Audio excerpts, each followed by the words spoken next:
What's going on, guys? Welcome back to the channel. I hope you guys are doing well. Man. Guys, it is insane the mental gymnastics that these politicians will play on you to get you to say what they want you to say. Am I right, guys? I saw this on YouTube, man, and I just couldn't believe my eyes and ears what I was hearing. And, man, I figured I'd have to share this with you guys. I want you guys to check this out, man, because all this young man was saying, all this young politician was saying was, you know what, man, we really want to get black families back together. But the politicians, these old school politicians today, man, the powers that be are in their pockets so deep, and so they have no choice but to push the narrative. Am I right, guys, or what? These politicians are not for the community. It is what it is, guys. Let's get into it. Like, subscribe, hit the notification bell, guys. Let's roll. Congressman, welcome to the show. You just heard what Congressman Vesey had to say about your comments. You've also been criticized by House Minority Leader Hakeem Jeffries and the head of the DNC, Jamie Harrison, both of them black. One of them black from Brooklyn, like you were born in Brooklyn. I was born in Brooklyn. What's your response? My response is that it's very interesting how people can just lie and mischaracterize what I said. The video's on my social media. Go to @ByronDonald. You can listen to it in full. I never said or insinuated anything about Jim Crow being better. Just was talking about the marriage rates of black families in America during that time period. It's an empirical fact. You mentioned Jim Crow. Wait a minute. I've watched your video. You mentioned Jim Crow 4 times. One time you referred to families. All families did less. They had higher divorce rates in the 60s and 70s as the nation opened up. This wasn't because of Jim Crow kept blacks together. Blacks couldn't vote. Those families couldn't go downtown. I mean, to in any way infer that the families, black families, were better than Jim Crow. I mean, I've said things that I've later said I shouldn't have said it that way. I've never said that. Can't you own that even sanitizing Jim Crow, even if that wasn't your intention, was to say, that's my intention, I'm sorry for using those words? Well, first of all, I never sanitized Jim Crow. I was just talking about the era in which black marriage rates were higher than they were during the Great Society and every other point in American history. Why did you say Jim Crow? Because that's the period of time, Reverend. The period of time was the 50s, if you wanted to say the 50s. That's when it happened. You said Jim Crow. That's when it happened. Because that was the era in which marriage rates were higher. Look, you had Joe Biden a couple years ago talking about Jim Crow 2.0, talking about Georgia's law, and he lied. And he lied then. So are we not allowed to talk about? All he's trying to say is that back in the Jim Crow era, black families were together. That's all he was trying to say. Am I right, guys, or what? And this old bag named Al Sharpton trying to push a narrative, right? Trying to divide and conquer. That's his job because they're in his pockets, right? It's saying what he's saying, and this is what I'm talking about, guys, right here, man. The left and the right cannot look. I don't take sides. I really don't. But this is what I'm talking about right here. Right here. They're in his pockets so deep. Only because he said the word Jim Crow, this is pissing Al Sharpton off to the point to where he can't even hear what the man actually has to say. Why can't you just shut up, Al Sharpton? And am I right or what, guys? Huh? I don't understand. I don't get it. What's the point? What's the point of having a conversation when you really can't have a conversation with an old bag like this? Let's go. About that era, or only are we allowed to talk about it when we do want to recall all the history of Jim Crow and all the tragedies that occurred during Jim Crow? If we're going to talk about the era, Congressman, and you name a race-based law, then you cannot take race out of the fact Jim Crow was a law against black people. You weren't just talking about the era of Dwight Eisenhower and Harry Truman. You named Jim Crow. There's only one way you could deal with Jim Crow, and that's by race. I mean, look, you and I had mutual friends. People say you're a straight shooter. We may disagree on politics. I'm giving you the benefit of the doubt. But look, you were born in Brooklyn. You went down into the South, went to Florida State. You have an interracial marriage. You're the congressman of a district that's not a black district. I mean, how can you even live with yourself acting like Jim Crow was a good era or better era for blacks? What happened to you? He never said that Jim Crow was a good era. All the young man is saying is that back in that era, black people, the marriage rates were higher. That's all he's saying. Am I right, guys, or what?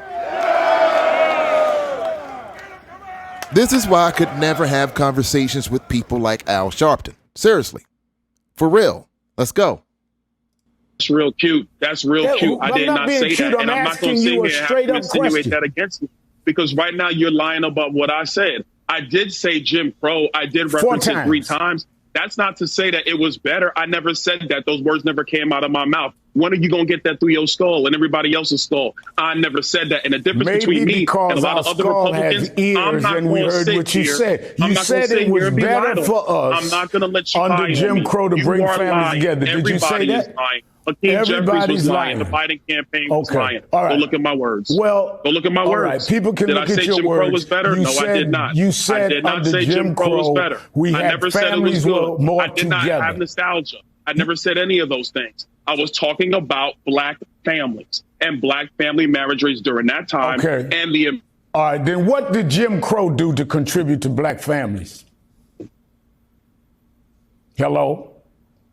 I'm not talking. Oh my gosh! You said that you said under Jim Crow, black families. So explain to me what Jim Crow did to help black families. The marriage rates during the Jim Crow era were higher for black families up until the point of the Great Society. I did not say that. He never said that Jim Crow was because of the black families were together. He never said that because of Jim Crow, black families were together because of Jim Crow. He never said that. But I will say this, though. I will say this. There's hardly any struggle going on in our country today. Regardless of what you may think, there is no real struggle going on in our country today. Back in those days, there was struggle going on, and the black people had to stick together. They knew that all they had was each other, so they stuck together, which is quite different from what we have today. Am I right, guys, or what? Huh? All the freedoms, can do whatever we want, can be millionaires, nothing blocking us. It is what it is, and still, look at us today. Make it make sense. Let's go, guys. Let's go. I said they were, and this is the problem, because you're trying to say that I said because of Jim Crow marriages were at a higher rate. I did not say that. I said during. I said during. But why I guess did we you can't refer to use time periods Jim there, Crow Reverend. was That a don't make race no law. sense. Well, first of all, under Great Society did programs like manpower training, model cities, train young people. HEW didn't do anything about families. It's health, education, welfare. So, I mean, what are you talking about? They were not the antithesis to marriage. I mean, Congressman, all right, let's go to this. Donald Trump suggested twice just this week that he might seek retribution against political enemies of if he's elected president. He also tried to link his legal problems to the injustices African Americans have suffered at the hand of our legal system. Why should black Americans believe that Trump is serious about criminal justice reform when he only seems concerned about it when it applied to him? And here we go once again at Reverend Al Sharpton with the race baiting. Am I right, guys, or what, huh? You know, what you guys got to understand, man, what you guys have to understand is that black people are over it. They're done. They're through. All they got to do is just look at the country and look at what's going. All you have to do is just look at the country and look at what's going on American soil. Am I right, guys, or what? This is the type of politics that they are tired of right here. Oh, you know the record. You're from Brooklyn, what he did around the Central Park case. You know the record that he was president when George Floyd was killed by police. He said nothing, had protesters move from front of a church, made a speech denouncing the protesters. He has no problem talking about locking up his political opponents or homeless or asylum seekers. But he now wants to act like he's a victim of something. What is your response to that, Congressman?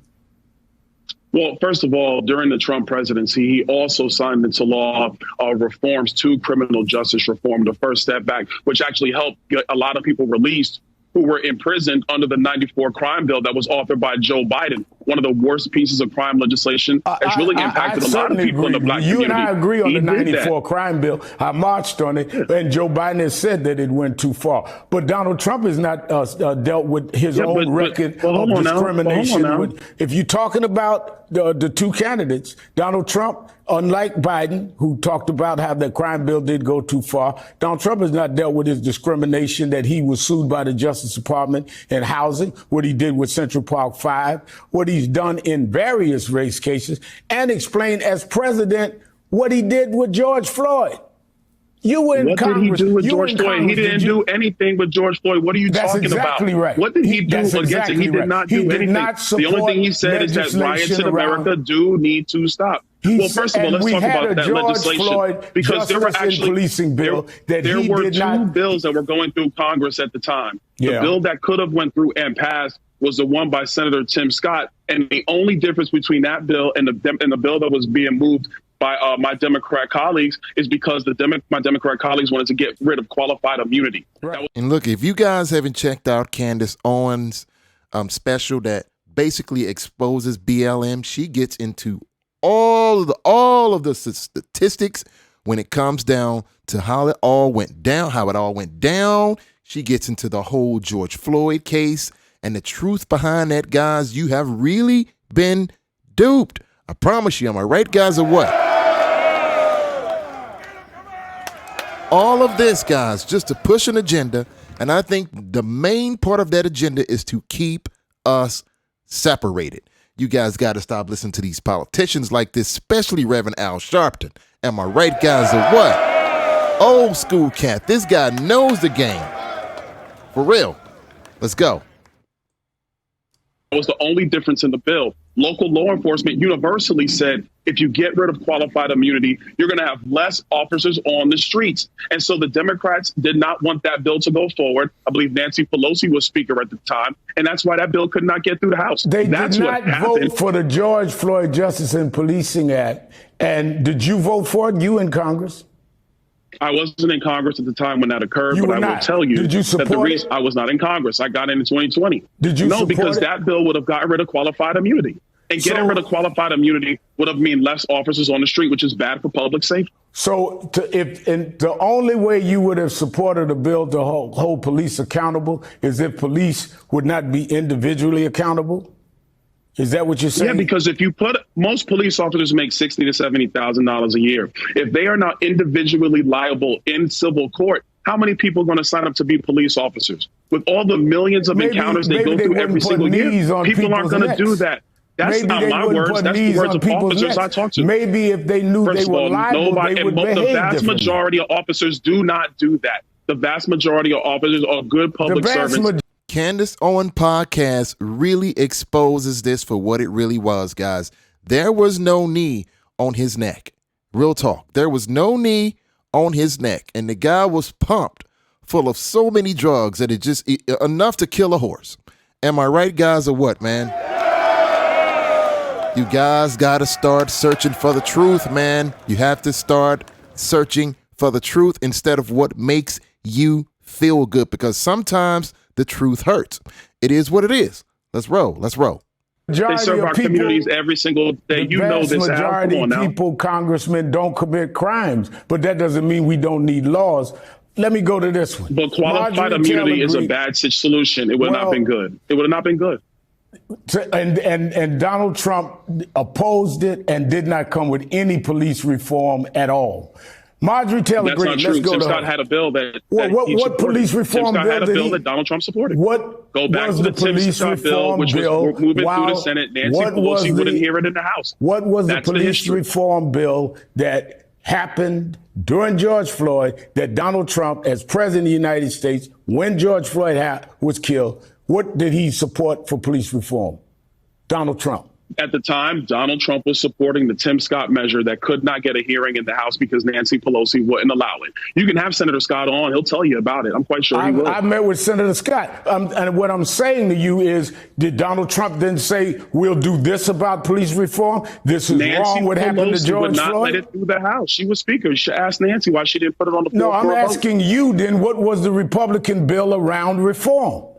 The man was killed. He was president. It was the Tim Scott. I just told you the bill. It's the Tim Scott bill. And when Donald Trump went in front of that church and stood up there with the Bible, he did not tout any reform bill at all. End of story. And you and I both know that. I'm sorry. So the only bills that matter, only bills that matter are the ones that actually have a name that a president cites, not the actual legislation that's moving through Congress. He could have named the bill. He was president of the United States. You already know that's a ridiculous standard. Well, then why didn't if Tim Scott's was the bill, then why didn't the president come out and call on the Congress and the country to rally around that bill? He said nothing. Listen, know it, and I know it. First of all, I don't know. Donald Trump talks a lot. You should ask him that question. I will tell you that Nancy Pelosi did not let that bill come up in the House. She was speaker. Ask her. And guys, let me tell you something, man. Once again, man, don't forget to like, subscribe, hit the notification bells, hit the notification bell, all right? Guys, this is what happens when you do things out of your feelings, man, instead of the facts. We got to get back to logic. Once we get back to logic, then this country will start to turn around and run right. Am I right, guys, or what, man? Hit me up in the comments, guys. Thank you so much, man, for all your love. Thanks for your support. I will be seeing you guys again on the flip side, guys. Hit me up. Peace.